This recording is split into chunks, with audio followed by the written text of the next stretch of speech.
Magandang araw po sa inyong lahat. Ako nga po na si Steven Asher Tapang na magulat sa inyo patungkol sa pagpaplano ng saliksik sa isang panukalang saliksik. Ang pagpaplano ng saliksik sa isang panukalang saliksik ay isang mahalagang hakbang sa pagtuklas ng bagong kaalaman, pagtunlad ng mga kasanayan sa akademya at profesional. Sa yugtong ito, kinakailangan ang maingat na pag-aayos at pag-aaral ng mga detalye upang matiyak na magiging matagumpay ang buong proseso ng saliksik. Sa panukalang ito, tatalakayin ang mga pangunahing bahagi ng pagpaplano kabilang ang introduksyon, paglalahad ng suliranin, review ng kaugnay na pag-aaral at mga layunin. Sa pamamagitan ng isang sistematikong plano, mapapadali ang pagkilala sa mga hakbang na dapat isagawa at ang mga estratehiya upang makamit ang mga layunin ng saliksik. Ang pagpaplano ng saliksik sa isang panukalang saliksik ay naglalayong magbigay ng malinaw na direksyon at sistematikong pag-aaral ng isang napiling paksa. Ang prosesong ito ay napakahalaga upang masiguro na ang bawat hakbang ng pananaliksik ay naayon sa mga layunin at metodologiyang napag-desisyonan. Sa pamamagitan naman ng maingat na pagpaplano, tutukoy ang mga kinakailangang resources, oras at mga posibleng hamon na maaaring harapin sa proseso ng pagsasagawa ng saliksik. Sunod naman, ang paglalahad ng suliranin.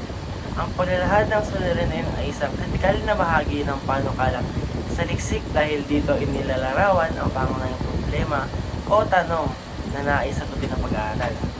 Ang malinaw na at tiyak na paglalarawan ng suliranin ay nagbibigay ng direksyon sa buong proseso ng saliksik.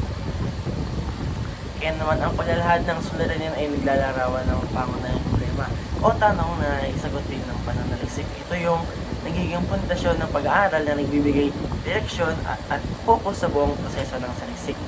Mahalaga na malinaw at tiyak ang paglalahad ng suliranin upang maging gabay sa pagbuo ng mga layunin at sa pagpili ng mga angkop na metodolohiya. Sunod naman, ang review ng kaugnay na pag-aaral. Ang review ng kaugnay na pag-aaral ay isang mahalagang bahagi ng panukalang saliksik sapagkat dito sinusuri ang mga naunang saliksik at literaturang nauugnay sa paksa. Layunin naman itong magbigay ng konteksto at batayan para sa kasalukuyang pag-aaral. Pati na rin ang pagtukoy ng mga buwang o gap sa kaalaman na nais tutugunan. Sa yugtong ito, sinisiyasat ang mga metodolohiya, napakasang datos, at konklusyon ng mga pag-aaral upang makabuo ng isang masusing pagsusuri. So, ang review ng kaugnay pag-aaral ay nagsusuri sa mga naunang pananaliksik at literatura na ugnay sa paksa. Layo nito magbigay ng konteksto at batayan para sa kasalukuyang pag-aaral, pati na rin ang pagtukoy ng mga puwang sa kaalaman na maaaring punan ng bagong saliksik. Sa ganitong paraan, napapahusay ang kredibilidad ng panukala at natutukoy ang mga aspeto na hindi pa luhusang na pag-aralan. At ang huli, layunin. Ang layunin ng panukalang saliksik ay nagpapahayag ng mga particular na layon o mithiin na nais makamit ng mananaliksik sa kanyang pag-aaral. Ang mga layuning ito ay dapat na malinaw, tiyak, at measurable upang masiguro ang direksyon at saklaw ng saliksik. Kadalasan ng mga layunin ay nahati sa pangkalahatang layunin at mga tiyak na layunin.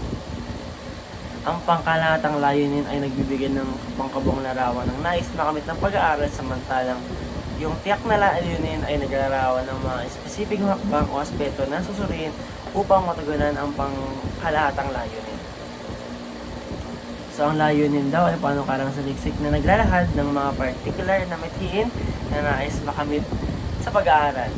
Ang mga layuning ito ay dapat na malinaw, tiyak, nasusukat upang masiguro ang direksyon at saklaw ng saliksik.